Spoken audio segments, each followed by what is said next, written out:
Zandile and Mkhonto were caught in the act, busy kissing by his wife, Doris. Doris has been suspecting that Mkhonto is cheating on her, but he kept denying it. She even went to vent to Zandile, asking even told her that she has 2 kids nomkhonto, and all this time Zandile nguye lo mdlatithenze. Solomzi found out that Rebecca hired Nico to go and rob Nandi and steal her ring and banned her from coming to his wedding. Hi, welcome to my channel. Here's an update on Isita, the enemy. Mkhonto is going all out, surprising Zandile with a candlelight setup and flowers. Akasajabulanga uZandile ethi yati batoze bangitshontshele wena. I was not expecting this. This is beautiful. Thank you. But Mkhonto is going all out. I'm pretty sure Doris has never seen this side of Mkhonto. Doris is even complaining that Mkhonto is not spending time with her anymore.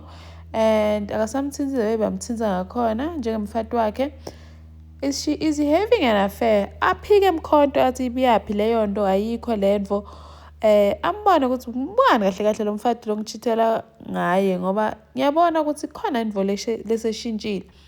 Aphike Mkhonto into engathi no man, Zandile is seeing things, Doris is seeing things, she's imagining things, ayikho lento.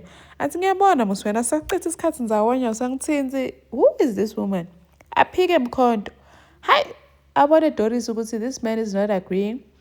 And went to confront, well, not confront, but to vent to Zandile, saying ukuthi akati Mkhonto uchitha nobani, and she has 2 children nomkhonto. Zandile is shocked ukuthi uthende bantwana laba-2 nomkhonto. I say now Zandile is shocked with how Doris and Mkhonto are married. And then she says ukuthi I wonder who's this woman ochitha nomkhonto. I wonder what she has that I don't have. Now Zandile is feeling bad.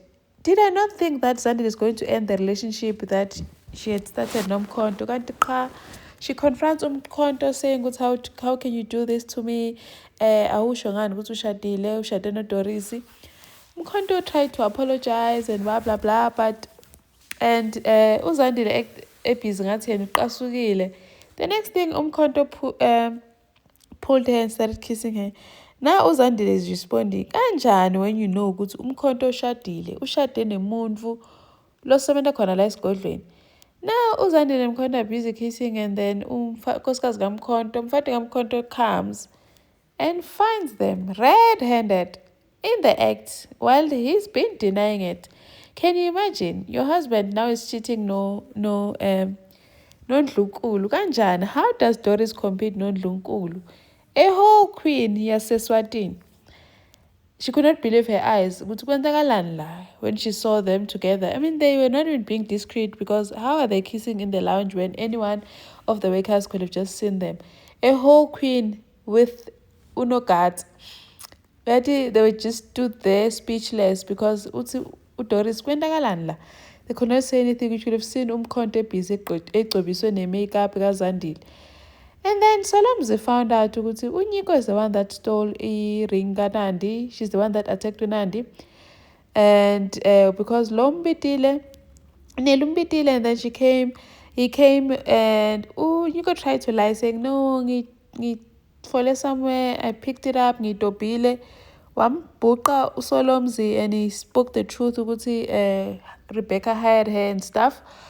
And then now, after Solomzi sembhuqe kangaka, and then Solomzi goes to confront Rebecca ukuthi I know everything, Nyiko told me everything, ukuthi wena umharile, and shows here the ring. Betty Solomzi was right when he asked Rebecca ukuthi we need to do a DNA test, because I don't believe ukuthi you are really my mother, because how is this possible? Rebecca was furious, and she even banned her from coming to the wedding.